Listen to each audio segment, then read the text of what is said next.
This video is sponsored by Squarespace. This video is going to be something rather different, a little more ambitious than my usual content perhaps. A thought adventure, and one that might instill a little existential dread. You have been forewarned, dear viewer. We're going to try and tease apart the very nature of what it is to be human. And in so doing, we're going to try and understand a bit more about the very universe we occupy. Why on a fitness channel are we doing this? First, this isn't a fitness channel. It's a human performance channel. The Bioneer has always been about exploring and pushing the boundaries of the human condition.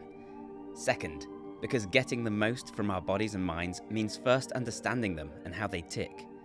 And third, because deep thinking and exploring mind-bending concepts is good for that very brain development. I hope this might inspire similar deep thinking. As a disclaimer, I must say this isn't necessarily what I believe to be true. It comes from lots of studies and concepts I've read about, and I'm just playing around with those. I'm merely sharing my thoughts and ideas surrounding the biggest thought experiment. Who are we?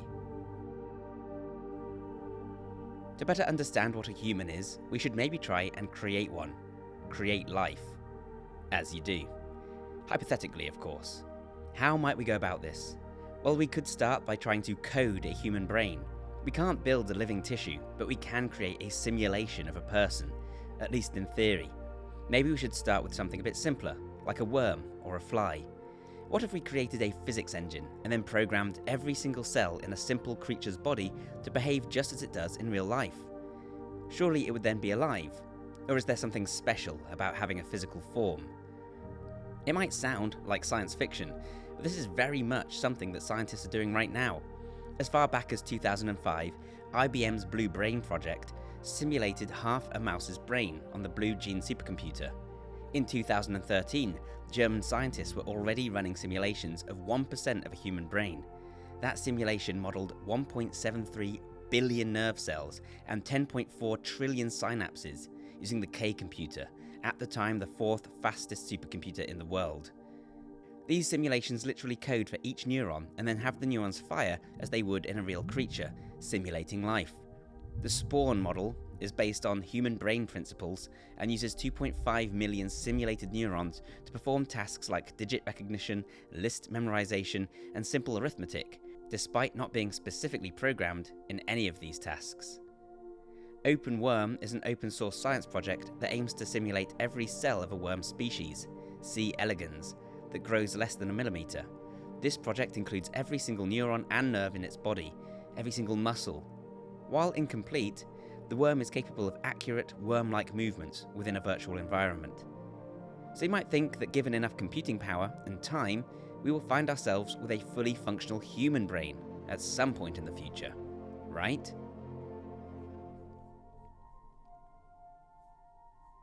Well, maybe not. See, even if we were able to create a highly complex model of the roughly 86 billion neurons and 100 trillion synapses, we still wouldn't be able to accurately model the way those neurons behaved. Lacking processing power, which we do, isn't even the biggest issue.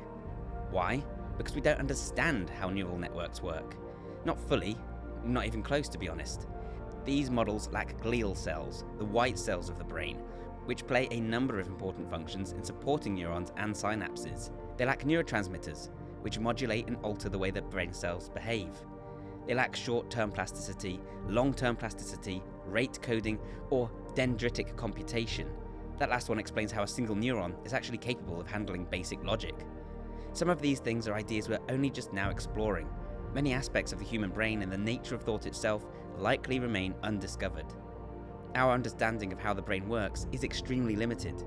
And even if we could model an entire human brain, it still wouldn't operate properly without a fully modelled human body as well.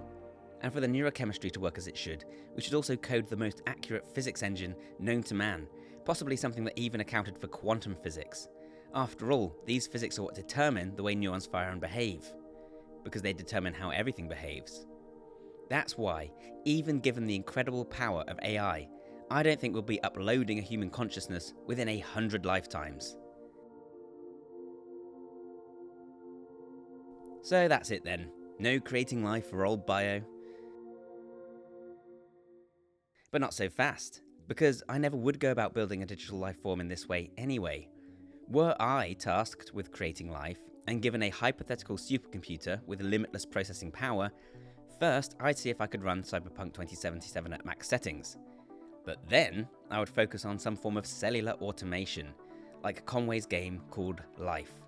In Conway's Life, you start out with a grid of a predetermined size, say 200 by 200 or 10,000 by 10,000. The more the better. Cells can be either blank, which are dead, or filled, which represents alive. You then adjust the number of cells each turn.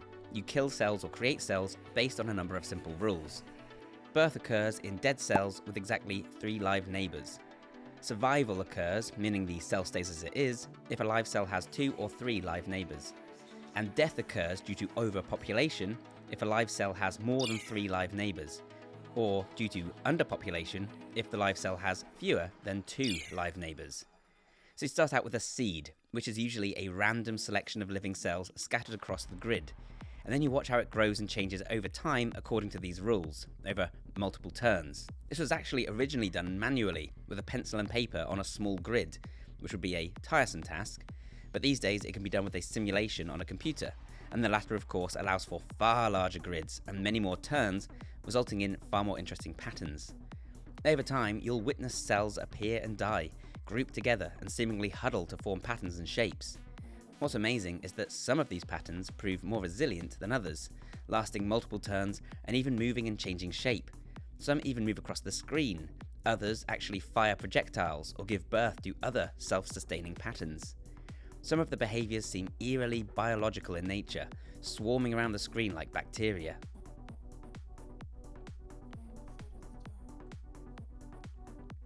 And there are many more simulations just like Conway's Life. Linear is one of the more interesting of these. Developed in 2015 by Bert Chan and building upon the foundation of Conway's Life, Linear uses higher resolution patterns and can produce far more complex digital life forms as a result. Over 400 different species have been observed in Linear, many of which share traits with real biological life forms. They can reproduce and even communicate in some ways. So advanced are these that some people even call them mathematical life forms. Throw in a human hand and you can achieve even more amazing things. Imagine that instead of having a random seed at the start, you manipulate the starting seed, choosing where to place cells. By doing this in Conway's Life, users have been able to build entire calculators, even computers that run within Life, and actually have their own version of Life playing within them. Conway's Life is therefore Turing complete. Now imagine that you had a near limitless amount of space for this game, a limitless grid with infinite turns and unlimited computing power, and any time the population died out, a new starting seed would be introduced at random. Over time, those calculators and computers would have to appear naturally. This is the law of chance. Just as locking immortal monkeys in a room with a typewriter for infinity necessarily produces the entire works of Shakespeare eventually, infinite times. So in theory, a big enough game of Conway's Life would produce every possible outcome. That would include a computer running another simulation, and likely far more complex creatures. Again, this would have to happen if the simulation were infinite. Especially if it weren't life per se, but rather an even more perfect combination of rules.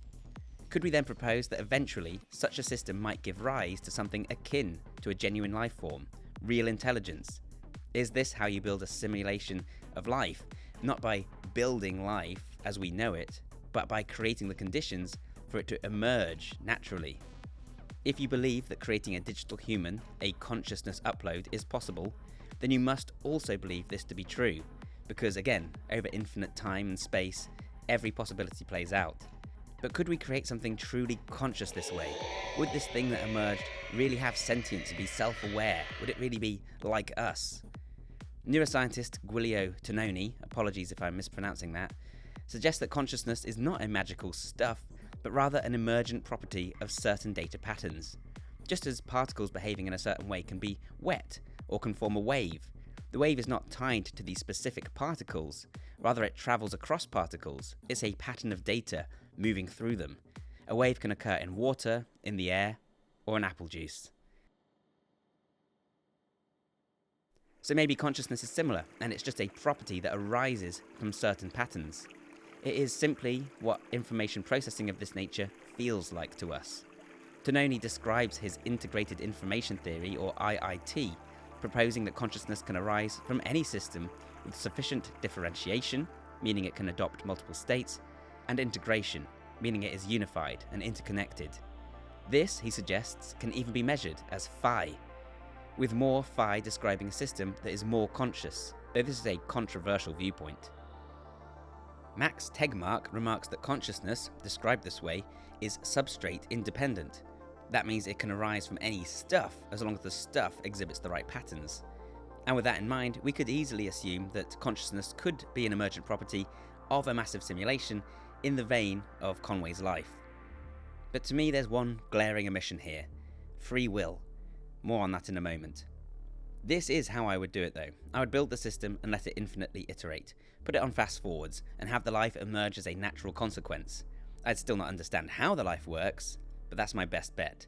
The biology of these creatures would interact with these simple rules. They might send out single cells and have them return as a way to sense the world around them. They might evolve to better navigate the other creatures that evolve in their surroundings. This might be genuine mathematical life, and yet it would be entirely incomparable to our own world. The very laws of physics, emergent as they are, would be nothing like our own. There would be no way for these beings to step out into their world. They'd be literally incompatible. There'd be no comparable analogues, and we might not even recognise such life among the vast sea of data we'd produce. It would be a rich and entirely different world we couldn't explore for these creatures, and yet we could manipulate it from the outside. We could fast forward time, for example, and allow their civilizations to become infinitely more advanced than our own. We would be simultaneously their gods, but also primitive in relation to them. Or we could print out that data as a simple spreadsheet, a snapshot of their entire existence, boiled down to a set of numbers in a superpowered Excel. All hypothetically, of course. But the aim of this thought experiment was to learn more about ourselves. So now let's take a look at our own world. Is it so different? We think of our world as tangible, as corporeal, as three-dimensional, nothing like a spreadsheet of numbers. But that is only how we've evolved to interact with it, as a pattern of information. Our individual experiences of the world are entirely arbitrary. What is red? We experience the qualia of red in a specific way, but we can never know if it looks the same to someone else. We know that some people don't even view red. And we know that there are plenty of wavelengths of light we don't see at all. Like everyone said, my last video was color graded to purple, but I couldn't see it. We see solid objects in contrast, even though any given object has far more space between each molecule than solid matter. We see it that way because those are the things that we can't pass through. It's what's useful to us as a species. We're simply patterns of data interpreting other data points on a cosmic database in a bid to survive. What we see and feel is not in any way the true interpretation of reality. We could run the same data into a machine and have it displayed in an entirely different way. We in the world around us are simply information. This is essentially the digital physics hypothesis. This isn't a new theory, but I think this is a nice way to look at it. And it does rather imply that we might be living in a simulation ourselves. Not necessarily a simulation in the Matrix sense, or a virtual reality gaming sense, but perhaps some kind of isolated mathematical system that exists within a containing universe. But not necessarily, of course. If we view the world in this way, we can come to a few interesting conclusions about physics and reality. So for example, if reality is really just a database of information, then I don't think time is some magical property. I think it's the accumulation of more information. What we experience as time passing is simply data being updated. If nothing happened at all, if there was zero change to the dataset, we wouldn't experience time. More information in the dataset is future, less information is past. Just like you would pause a simulation on a computer and the inhabitants would be none the wiser. It's been said that the arrow of time is tied to entropy. Entropy essentially meaning more chaos in the system. Energy transfer in a closed system will always move from a point of a more organized state to a more chaotic state. This is entropy. Blocks of ice will melt, a pool table will go from nicely ordered as a triangle to balls scattered all over the table. Apples rot, and it's been suggested that this is what gives time its directionality, that an increase in chaos and disorder is what ensures time does not run in reverse. But I view this as the same thing as an increase in information. A more chaotic system is simply a system with more information. Patterns are repetitive by definition. I could summarize the shape and positions of a triangle in pool very easily, and you'd get the gist. I could compress that information. Balls scattered all over the table, however, offer more information. I can't describe that as succinctly. And more to the point, we now have information about how those balls got to those positions. In the past, I could say, balls are here now. In the future, I can say, the balls are here now, and were here before, and this is how they got there. So future equals more information. Time is change, and change is information. And with this model of the universe as a database, we can look at space in a similar way. If all there is information, then all space really is the distance between 2 points. More accurately, the relationship between 2 data points. Space is not an entity unto itself, it's not a stuff, and this is in accordance with relational theory, which stands in contrast to a substantivalist view of space as an actual stuff. If we accept the universe to be a data set, much like Conway's life, a mathematical system, then relational theory makes intuitive sense. If we think of Conway's life, there's no actual space between these cells. The space is just describing the difference between those 2 points. Say you were the only thing in the universe. As a data point floating in the ether, the only way we have a location is by considering how our location relates to other data points. If you're a dot on an infinite grid, there's no way to describe your location to someone else. That data simply doesn't exist. But if there are 2 points or 3 points on the infinite grid, you can at least describe your relationship to those points, and how that relationship changes, which creates more information, or the arrow of time. There is no here or there, only X number of spaces away from another object. No big or small, only bigger and smaller. It's all relative, as Einstein was known to say with a wink before chugging a beer. And speaking of Einstein, I think this is compatible with his theories. Space-time is simply the relationship between 2 data points in the past, present and future. How does something like dense matter warp space itself and give us gravity? Well, in a true data vacuum, with no frame and no point of reference, describing my distance from another data point can still only be done in relative terms, meaning that we need to look at the averages of the entire dataset, meaning that any update to a single data point alters the meaning of every other data point. Trippy, right? Perhaps this also occurs on localized scales. There's other ways we can make this work, but basically, we don't have to think of space as an actual stuff to think of it as affecting gravity. The scope of the universe is simply the gulf between the extremes of the current dataset, the furthest points. Space grows as the range of data increases. And I think this perspective of the universe as a dataset helps to shed some light on a little problem I like to call quantum superposition. I call it that because that's what it's called. Particles at a subatomic quantum scale act in ways that seem to defy all logic. Among other madness, quantum particles can exist in multiple positions at once, which we describe with a probability wave. This describes all the places that it could be, until we measure the position, at which point the particles appear to collapse into a more final state, choosing one of those outcomes. Wave-particle duality explains that particles can behave both as waves and as particles simultaneously. And frustratingly, we can't know both the position and the momentum of the particle simultaneously either. This is known as Heisenberg's uncertainty principle.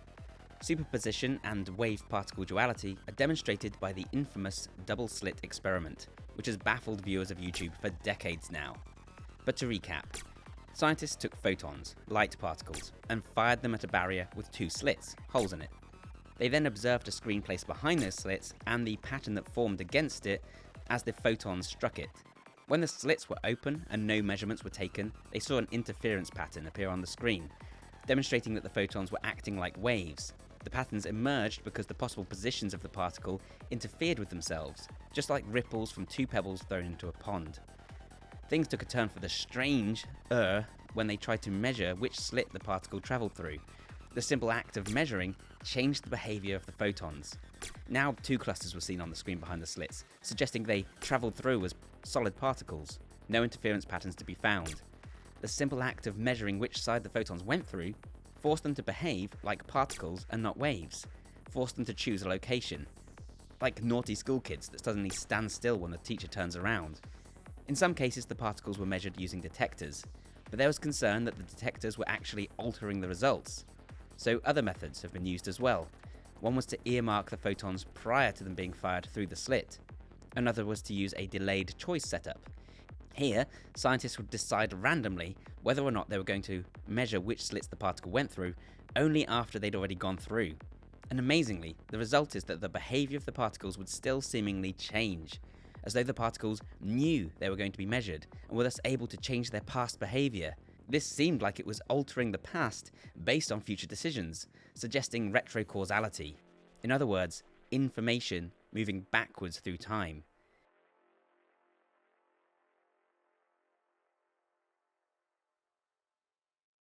Now, retrocausality is just one explanation for this, but you know something is up when information travelled backwards in time seems like a reasonable theory. One of the more accepted explanations for all of this is the Copenhagen interpretation. This suggests that particles exist in a state of superposition, meaning multiple positions at once, until they're measured, at which point they collapse into a definite state. Why that happens though is enough to make your head spin. And this of course has led to all kinds of crazy speculation. Many people claim that our consciousness is altering reality itself, the observer effect. And this has even been used to sell self-help books about the law of attraction and such nonsense. Because of course someone would use this to try and sell you a shitty ebook. Multiversal theories such as the many worlds interpretation also exist. These posit that every possible scenario plays out in a separate reality, and the one we're in right now just happens to be the one that we're experiencing. Others suggest that this is evidence that the universe itself is conscious. This is a huge leap from the information available. A more sensible explanation is quantum decoherence. This posits that the weirdness we observe in the quantum realm is possible thanks to its isolated nature. When we make a measurement of any kind, this represents an interaction with the system, and that forces it to behave in a sense more in keeping with classical physics. If we marry this with some other ideas, we can do away with the need for consciousness weirdness. You might feel that this is an unsatisfactory explanation, however. Maybe it makes you feel a bit icky. Why is that? Probably because you've been raised on classical physics. Classical physics are deterministic in nature, meaning they are wholly predictable and even time reversible, so that if we could rewind the simulation we're in right now, we'd see things predictably play out perfectly in reverse. Quantum physics throws all of that out the window by seemingly being non-deterministic and even random in nature. We can't reconcile these two worlds, and so the explanations seem completely alien to us. But by using what we've already established, I feel we can find a slightly more satisfactory way of looking at it. Because if the only thing that exists in any real sense is information, then of course we can't determine facts about things that have no bearing on any other data. The only things that exist in any real sense might well be the information required to create, to draw the universe as it is right now, in this moment. And this must necessarily contain all the information that was required to lead up to this point, especially if we obey the conservation of information, meaning we can't lose information, information can't be destroyed. Anything that doesn't contribute to the current state of the universe is not a part of our dataset. In other words, it doesn't exist. A photon existing in a state of superposition is, in my opinion, much like a variable used in an equation that can have multiple values without affecting the outcome of the equation. Multiple values satisfy the sum. It doesn't need a fixed, determined value, and so it is with a particle in a quantum state. We know something is there, but if it hasn't reacted with any other data in a meaningful way, then indeed it is part of an isolated system, and as such, the information about its position and momentum don't exist to us, they aren't available. So if we fed the spreadsheet of the universe into a supercomputer, it could not extrapolate the position and momentum of that particle from the information available. Thus that data doesn't exist. 404 file not found error.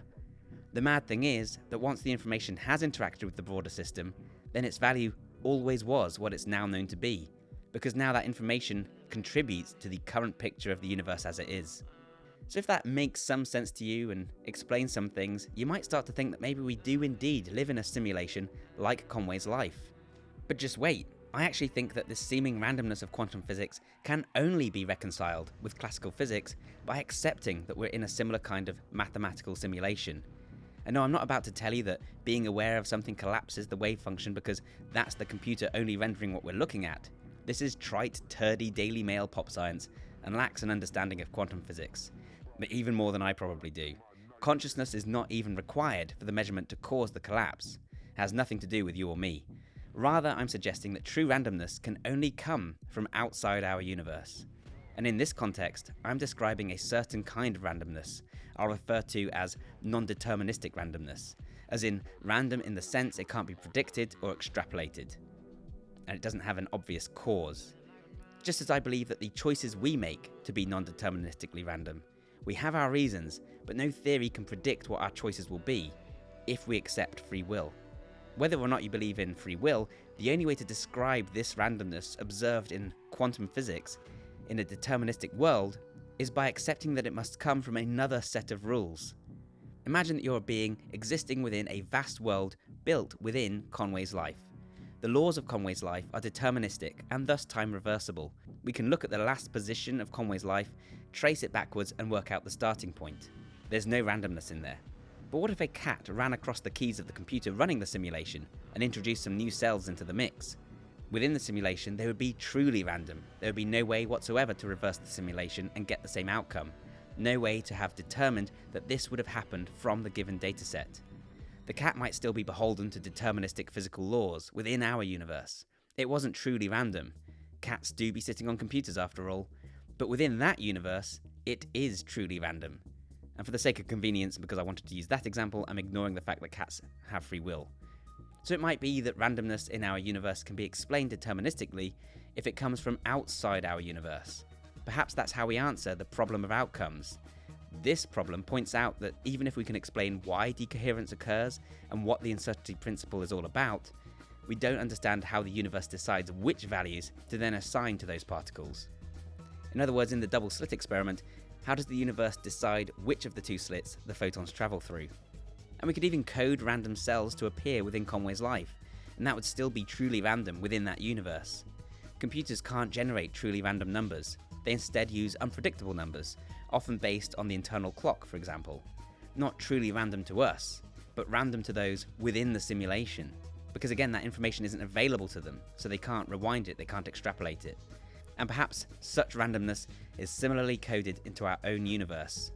To me, that's the only way to satisfyingly explain free will and quantum physics. So are we living in a simulation or what? Depending on your definition, you could say almost certainly, at least insofar as any closed system of information is a simulation, any isolated mathematical system. So perhaps a more pertinent question is, does our universe exist within another universe? There are a lot of people who think it must do, that we're either NPCs, non-playable characters, or oblivious players within a massive computer game, or perhaps a digital prison, like the Matrix. This is simulation theory. It makes more sense than you might think at first. Prominent transhumanist philosopher Nick Bostrom argues that the likelihood of us living in a simulation is actually very high. If we imagine for the sake of argument that humanity someday develops the ability to create an extremely complex simulation capable of sustaining life, then we could also assume that we might do this more than once. We might make hundreds or millions of such simulations. Moreover, the beings within those simulations might also develop their own simulations, millions each. Meaning that for any single base reality, there are likely to be billions upon billions of simulations. Therefore, the likelihood of us existing in the base reality becomes improbably small. And another question you might ask then is whether we're natives of this reality, or whether we are users from a higher plane of existence. We might imagine that highly advanced immortal humans from the future might willingly place themselves into a simulation like this one, with no memory of their real lives, in order to pass the time. Some have proposed that this is a prison for criminals. Others have suggested it's a time capsule, recreating points in human history. This could even explain strange coincidences, like the fact that the moon is the perfect distance from the Earth to create a perfect eclipse. This is how a lot of people interpret simulation theory, but the argument against this notion is the sheer amount of processing power it would take to create such a simulation. To simulate every single atom across an entire universe, it would take as much processing power and as much energy, potentially, as exists in the entire known universe itself. One counter-argument is that simulation might use tricks to conserve power. Maybe those planets that we see in the sky don't really exist. Maybe only certain features of the universe are actually rendered. It might explain why there's no evidence of life beyond our own planet. But I propose a different answer. I believe that, as usual, we're being far too narcissistic and egocentric in our view of the multiverse. Just as we thought we were at the centre of the solar system and the universe, we think that someone took the time to design us in their image, that the universe outside our own is just more us. It's entirely possible, if we are indeed inside a simulation, that our containing universe is nothing like our own. For starters, it might be unimaginably larger than our own, with ample processing power and energy to handle the task of emulating our existence. Heck, it could be a trivial task. And it might not look or behave anything like our own universe. We might be to the containing universe what Conway's life is to our universe. Entirely different laws, entirely different outcomes.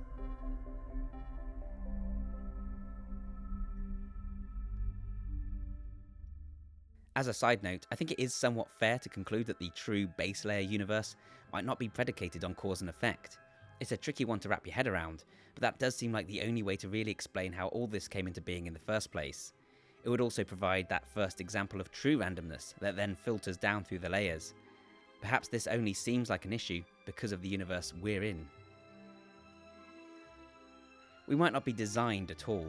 We might be emergent patterns of data, or at least our universe might be. Maybe someone put some rules into a computer and let it run, and for us to have emerged by chance within that dataset, it must be so unfathomably large as to make us nothing remarkable. How could our overlord coders allow famine and tragedy? Simple, they have zero conception of those terms, no reason to examine this small selection of cells on the universal spreadsheet, maybe no real way to interpret the data even if they did. Or perhaps there's no computer even. Maybe we're entirely a natural occurrence. What if our universe is another emergent dataset, born from electricity or some analogue thereof, dancing across a vast alien lake? What if the mathematical formula that codes our entire existence is born from the interplay of water droplets making their way down the windshield of some cosmic vehicle, infinitely more complex than our own universe, but nothing special within that universe? I mean, it's probably not that one, but you get my meaning. Perhaps any isolated system, any isolated dataset, could be considered a universe. Maybe it would need a certain amount of consistency, predictability, and longevity in order for complexity to occur over time. But depending on our definition, we could even argue that Conway's life is already a universe. If it were possible to exist within that dataset and to sense the cells around us, we would know nothing else. It would be the entire limits of our known reality. And this recalls Max Tegmark's mathematical universe hypothesis, that any mathematical system can house a universe. But I'd argue that Conway's life is not quite a universe. Here's why. Because it doesn't seem quite right, does it? How can a simple formula like this be a universe? It just feels wrong. But if we really think about it, we can work out why it feels wrong. For starters, Conway's life does not truly add any information. I believe that we could use the current snapshot of our real universe in order to extrapolate its state at any previous point in time. This must be true if information cannot be destroyed. But the problem with Conway's life is that we can also extrapolate from the starting seed in order to calculate every possible future scenario. If we know the starting cells and the rules of life, then we could calculate every subsequent turn and it would be the same every time, which means we're not really adding any information over each turn. The dataset is static in this sense. It's more like it's being decompressed or unzipped. That's why I think a more perfect iteration of this would need some kind of random element, because this also raises some obvious concerns about free will. In an entirely deterministic, time-reversible universe, what space is there for free will and choice? Are our thoughts merely extremely complex flowcharts? To me that seems too cold and static and kind of pointless.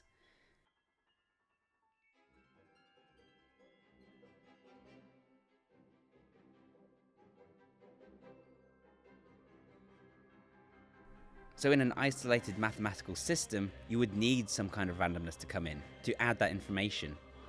To be dynamic, a universe needs the perfect amount of randomness, enough to give rise to unpredictable outcomes, but not enough to render the system too unstable to sustain complexity. Perhaps we could only find that perfect balance over countless iterations and trial and error. So where does that randomness come from? One possibility is that there is some algorithm complex enough that it breaks down the known laws of the universe, that it can produce a random number. Perhaps this is what we know as life, some form of maths that has choice. Perhaps that is our purpose in all of this, to add that randomness to the unfolding of the universe.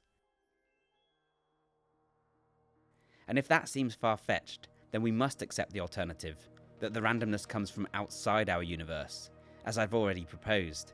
If, as Giuilo, Tononi and Max Tegmark suggest, consciousness is simply an emergent property of certain data patterns, like water, it doesn't leave room for free will, because free will by definition must not be deterministic. Maybe you'd argue that the two are perfectly compatible, that emergent free will could come from the non-deterministic nature of quantum behaviour. But then we're still just saying that consciousness comes from some mysterious random force. It doesn't really answer the question. And there is some difference in the randomness of quantum behaviour versus the potential randomness of free will, because when we make a random choice, we're somehow reacting with the information available to us. But whatever the case, I believe that saying randomness in the non-deterministic sense comes from outside our dataset kind of answers the question. It doesn't fully explain what is causing that phenomenon, but it explains why we can't answer the question. Because as substrate-independent entities, we have no way of knowing the nature of the system we're in. Or, as I previously suggested, there exists a golden infinitely complex formula that can produce a truly random number. Which do you think it is? So whether the human experience, consciousness and choice is somehow an emergent property born out of an impossibly complex algorithm set on a loop for infinity, or whether it comes from outside our own universe, it fills me with some notion that life is somehow special, that it plays an important role in the universe. We might even imagine that a dataset needs an observer of some kind to be considered a universe, something living inside of it, such that it becomes experiential and not just hypothetical. As Hawking asks, what is it that breathes fire into the equations and makes a universe for them to describe?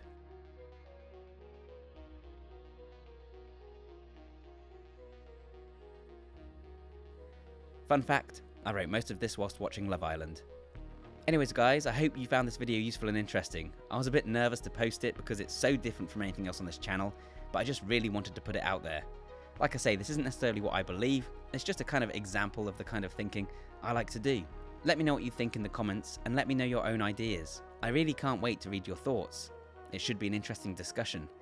It's definitely something a bit different, but I do think it's important to use your brain deeply and often, just like your body. So, time to dance. And bye for now.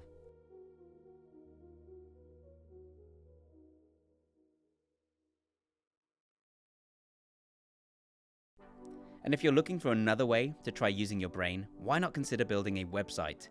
This is a fantastic project that's fun and creative and which can lead to all kinds of new opportunities. Whether you want a website to accelerate your business or career, or just as a form of self-expression, I really think that everyone can benefit from building one. And the easiest and the best way to get started is with Squarespace, today's sponsors. Squarespace is a website building platform that streamlines the whole process of building a site so that anyone can do it. With their fluid engine, you can literally drag and drop elements you want for your site. No coding and no technical know-how required. That said, Squarespace also comes packed with all the features you need to build a fully functioning website for any purpose, professional or otherwise. That includes advanced publishing features, beautiful formatting, scheduled posts and more. It means a fully integrated commenting system with threaded comments, replies and likes. It means analytics, e-commerce, gated members-only content for easy revenue generation, and much more. With plugins you can add even more features too, like inventory management and global shipping for your e-commerce. The sky's the limit and it's so easy to get started, so why not give it a go? You never know where it might lead. Head over to squarespace.com to learn more, or visit squarespace.com/Bioneer for 10% off your first domain or website. Thanks again to Squarespace, thanks to you guys for watching this far in a huge video, and bye for now.